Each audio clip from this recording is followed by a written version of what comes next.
Femme House fam, what's happening? It's her Mix-a-Lot, your co-founder and executive director. This is another edition of Femme House Radio, Pass the Mic edition. I am here with the incredible, talented, generational talent that is Control Zora. What's happening, Zora? How you doing?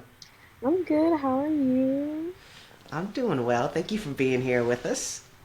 Yeah, I'm very excited to be here. Very honored to be featured on the show.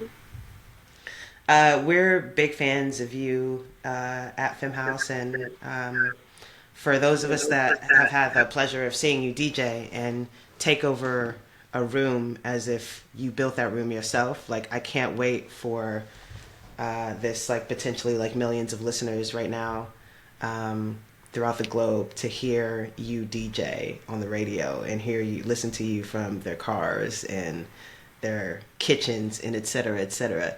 Tell me what your sort of like superhero origin story is. How did you come to be sitting and speaking with me at exactly this moment today? My superhero origin story. Hmm. Um. Yeah, I feel like the way that I started DJing definitely was, um.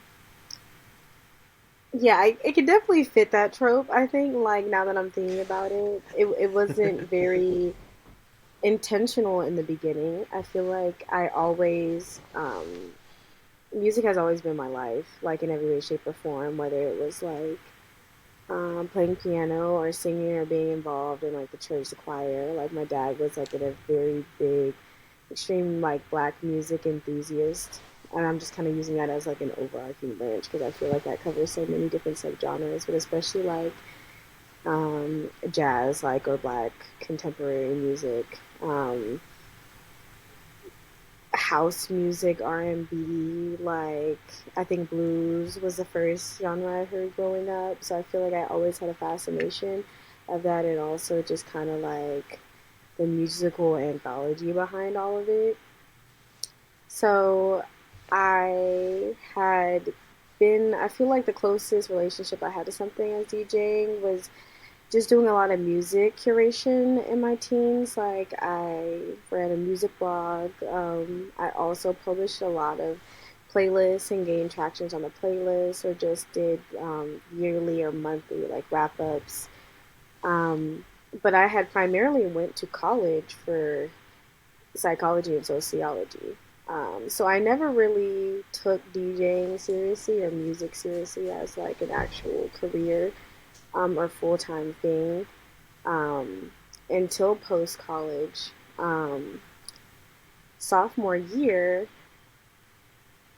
I had dropped out of college because I'm like, this could be very grief inducing, but I feel like it's important for the plot. My mom had passed away, and I feel like going through something like that at a pretty early age, like my sophomore year of college, it just kind of makes you radically look at life a completely different way.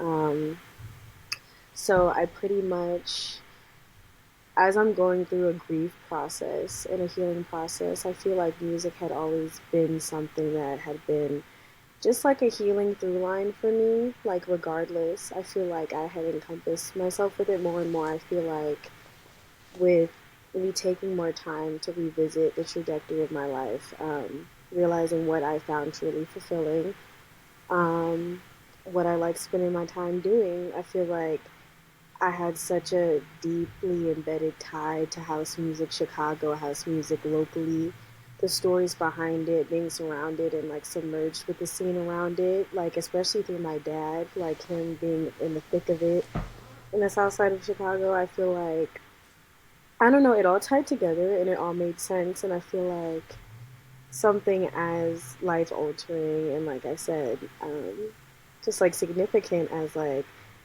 a parent passing, I feel like it also, DJing fell into the alignment of like my healing process. And I feel like, yeah, that spiritually as well. I feel like Chicagoans, Midwesterners, like the relationship that they have with house music is very intrinsic to their healing process or communal ancestral process. I feel like all of that, like with my like music nerdyism, with my own personal experiences, with my own local experiences, it all just kind of became Control Zora.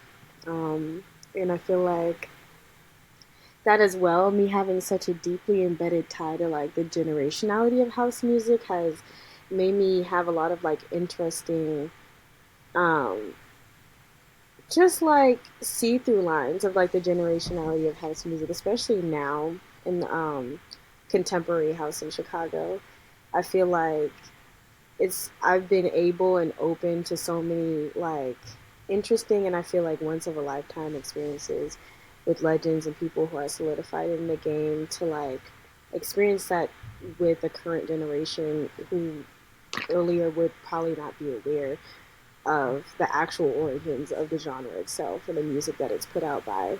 Um, that and being femme presenting as well, being queer as well, I feel like, yeah, I don't know, in the city it's not very prevalent. The closer you get to, I feel like, originative house to see that like that. Um, so yeah, I know that was literally a lot. I don't know, like I feel like yeah, it all is tied together. I feel for me. No, that was that was amazing, you know, and thank you for sharing and for being honest and for being vulnerable. And you hit on so much, and I'm gonna sort of just like take it like one by one. Like the first thing that you said, I'm sorry about your mother.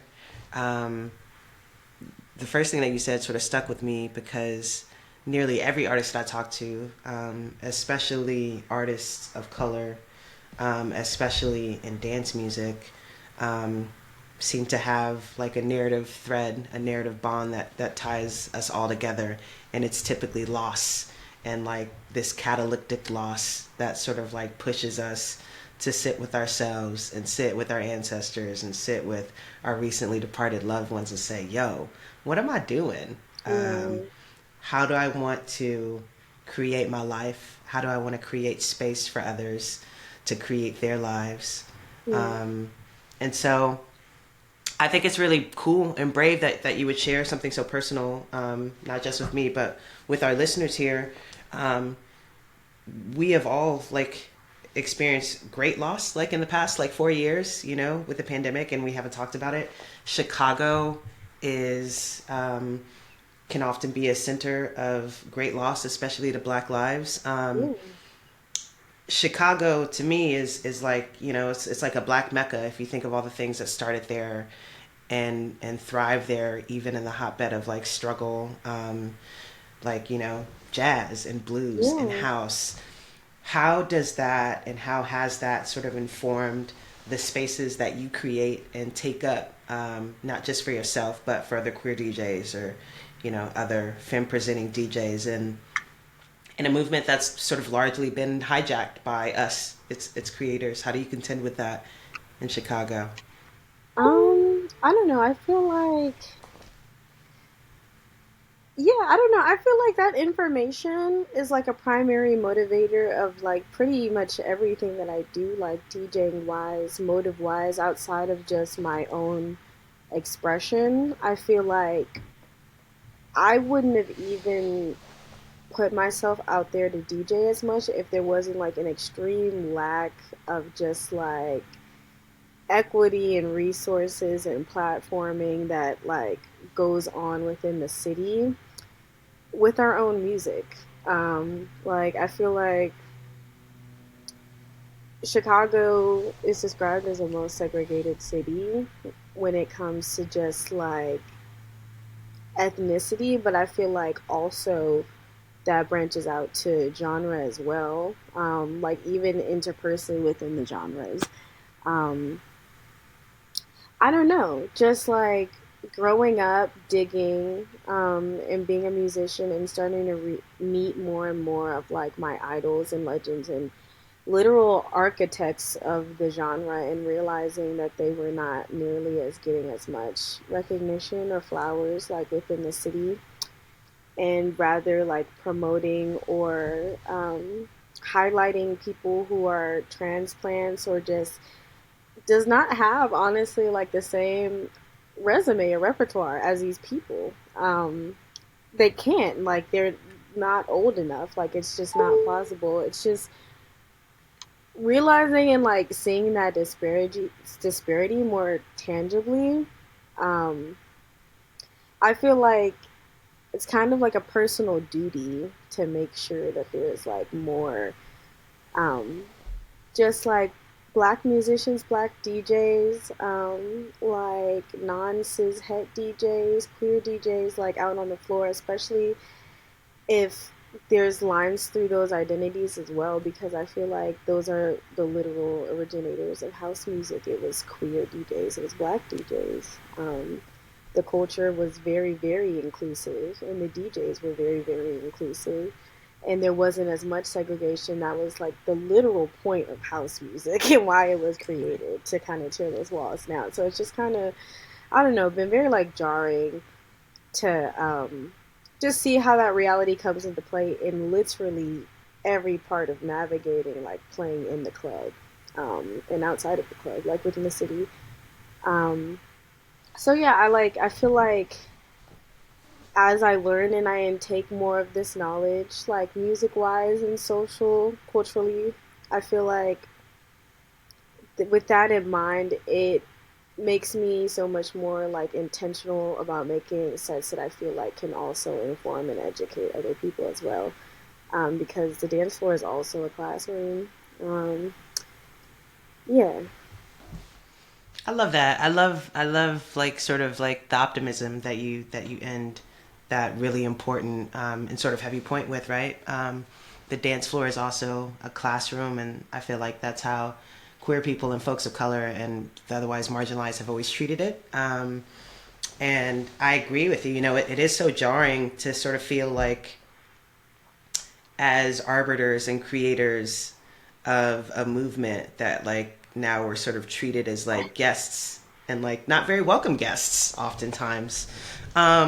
What to you is the answer? You know, like Femme House, you know, is here. You know, we're an education platform above all else, and you know, sort of our call to duty is to educate and provide as many resources as we can. Um, what like if you were calling to task, you know, platforms like FemHouse or other companies or clubs or promoters, what would you say to them to turn the corner on the importance of this and to sort of reiterate um, the real siren call for equity, for real equity, not you know not for play equity. Yeah, I like that. Not for play equity. It's very everybody want to play equity.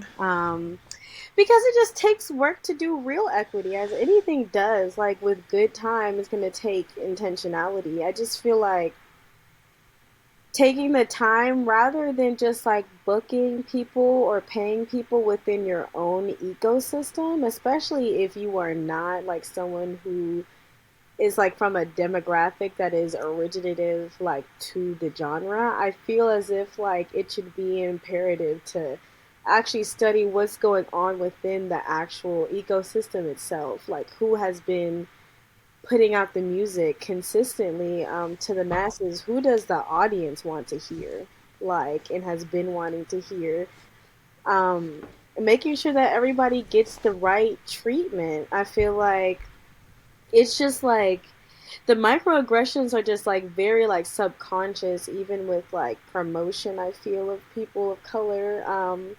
Just like rates expectations. I feel like I can't personally like come up with a full system that's gonna like break down um how like someone can have a formula to be more equitable. But I feel like just taking the time to like acknowledge um just like everyone's place in everything, um I feel like would just help a lot. Like I think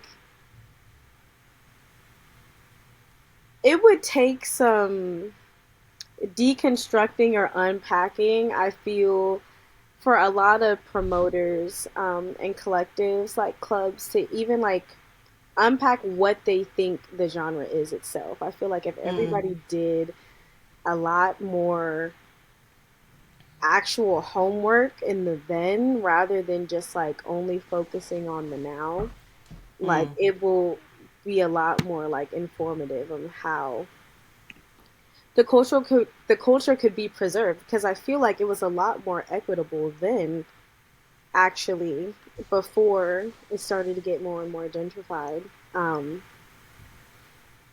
But yeah, um, I know that's kind of vague, but I feel like that's just like the hidden thing that I feel like I have a struggle with a lot of No, like. I'm not. I'm not experiencing that as vague at all. I think that what I'm hearing from you is sort of a plea for folks to, at the very least, have the sort of like decency and honesty to their supposed like allegiance to the culture, to like do a little Yeah, homework about it and yeah, be mindful of the history and yeah, be thoughtful and intentional about honoring that history in tangible ways and creating safe spaces for that history to be honored and centered, yeah, and having that reflect, the bookings and the treatment of the folks being booked and the listening to the community that should be centered. I don't think that was vague at all. I think that was chef's kiss, no notes, 10 out of 10. thank you. Yeah, you digested that well. Thank you. Taste. Thank you. So switching gears, you are a self-proclaimed like crate digger, and you just sort of talked about all the folks like in the community that don't get highlighted. Tell us about the mix that we're going to hear today, and tell us about the folks in the mix, and throw some shout outs to the talented folk that I know the engaged and thirsty for education Film House community is hungry to support.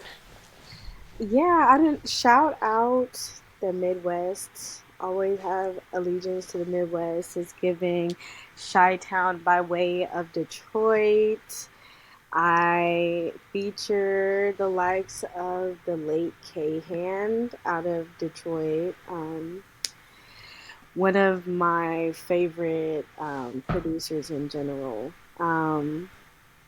But just like I feel like she is the queen of hard groove, just like a very sexy in between of house and techno. Also the AM by way of Detroit, floor plan. That's Robert Hood, but also he features his daughter Lyric, which I think is adorable, and they make like the most lovely Detroit techno churchy, but like club tracks that will like tear up the dance floor. Shout out to Um, Lyric. My daughter's name is Lyric as well. oh, period.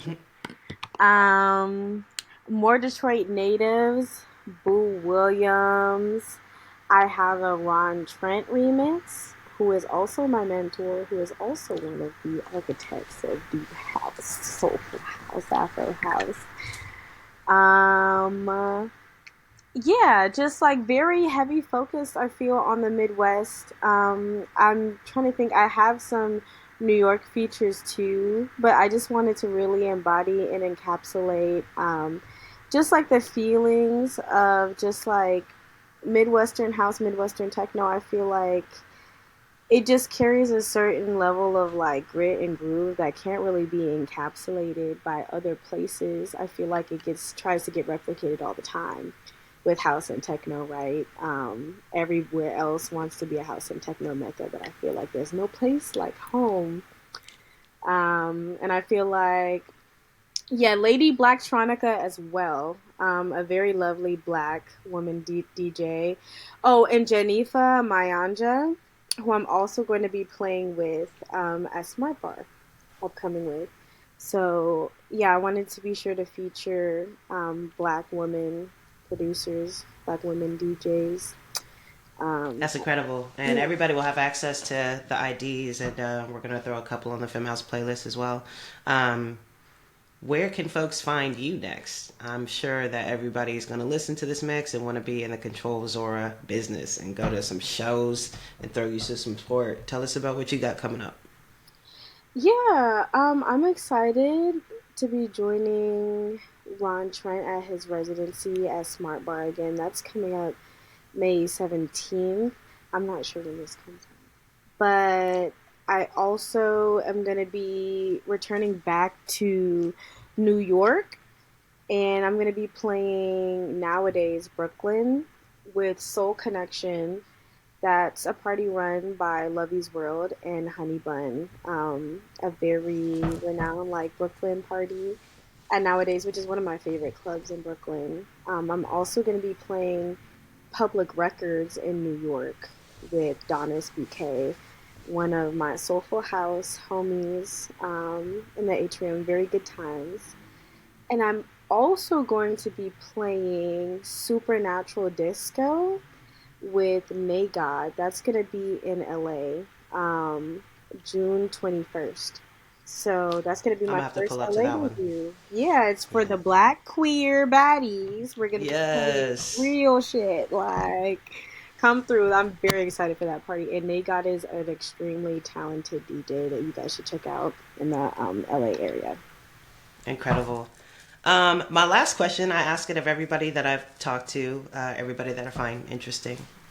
Anyway, if you are sitting down with little tiny baby Control Zora before you've even become Control Zora, what do you say to that person to make sure that they continue moving forward? Oh my gosh, that's so sweet. Yeah, I feel like it's so cliche to be like, stay true to yourself. But I feel like anything else would just be like embellishing that kind of same sentiment. Like, never try to like shrink yourself, especially in a room you know that you deserve to be in, because like that is not only like showing up for yourself, but that's showing up for like all of the ancestors and people before you. That's showing up for all of the people who are past you. Like, I feel like it's really, really hard to maintain a certain level of self preservation, especially in Mm. musical marketing spaces as a DJ.